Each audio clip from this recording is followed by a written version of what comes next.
Hello guys, welcome to our new blog. আজকে যাচ্ছি আমরা অষ্টমী রাত্রেবেলা ঘুরতে। এই কয়দিন তো একদম ঘুরতে পারিনি। সকালবেলাও যে গরম পড়েছিল, ওই সামনেই একটা মণ্ডপ থেকে অঞ্জলি দিয়ে চলে আসছিলাম, তাই রাত্রেবেলা বেরোচ্ছে। আজকে অনেক দূর যাব। আজকে যাব হলো আমাদের এখানে টুঙ্গি দিকের ওখানে ঠাকুর দেখতে। যেহেতু আমাদের এখানে বেশিরভাগ হাই রোড, তাই বেশি একটা তো মণ্ডপ ঘুরতে পারিনি, তার জন্য ওই টুঙ্গি দিকে চলে গেছিলাম। ওখানকার ঠাকুরটা নাকি খুব ভালো হয়। আমি কোনোবার দেখিনি, প্রতিবার তো আমার বাবার বাড়িই থাকি, এবার শ্বশুর বাড়িই ছিলাম। একটা ঠাকুর দেখা কমপ্লিট করলাম কেবল, এখন চলে এসেছি দ্বিতীয়টাতে, যা সব থেকে বড় হয়, ওটাতে চলে এসেছিলাম আমরা সবাই মিলে। জানো একটা জিনিস কী হয়েছে, এত ভিড় ভাট্টার মধ্যে সবাই আমরা ভাগ হয়ে গেছি। কতগুলো মানুষ, মোটামুটি 13-14 জন কাপল গেছিলাম, ওর মধ্যে সবাই আলাদা আলাদা হয়ে গেছে। আর আমাদের ছোটো বাচ্চা, আমার জায়ের যেহেতু ছোটো বাচ্চা, তাই আমরা অমন ভিড় ভাট্টাতেও যেতে পারিনি। এখন আমরা বাইরে দাঁড়িয়েছিলাম এখানে এসে, যেহেতু আমরা সবাই আলাদা হয়ে গেছিলাম, তাই এখন বাচ্চাটাকে কার কাছে দিব।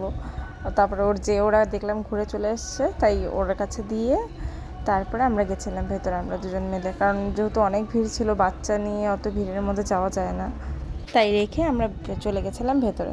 ভেতরটা অনেক সুন্দর ছিল, কিন্তু আমার একটাই দুঃখ, আমার পুচিটাকে দেখাতে পারলাম না এগুলো।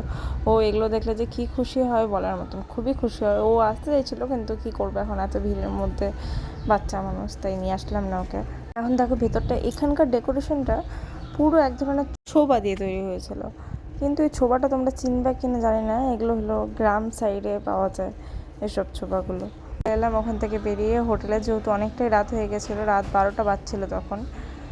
তারপর আমরা সবাই মিলে খেতে চলে এসেছিলাম।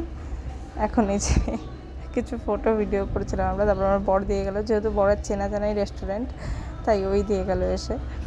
তারপরে এই যে আমরা খাচ্ছিলাম, খাওয়া দাওয়া কমপ্লিট করে পুচকিটা আবার চকলেটের বায়না করছে, তাই ওকে ওর বাবা চকলেট কিনে দিল। পাশে একটা ছোটো দোকান ছিল, তারপরে ও একবার এসে আমাকে দেয়, একবার নেয়। একবার বলে আমি খাবো দুটোই, একবার বলে তুমি খেয়ে নাও দুটোই। আজকের মতন ব্লগটা এখানেই শেষ করছি, যেহেতু অনেক রাত হয়ে গেছিলো, এখন বাড়ি চলে যাবো। Tata, bye bye, good night.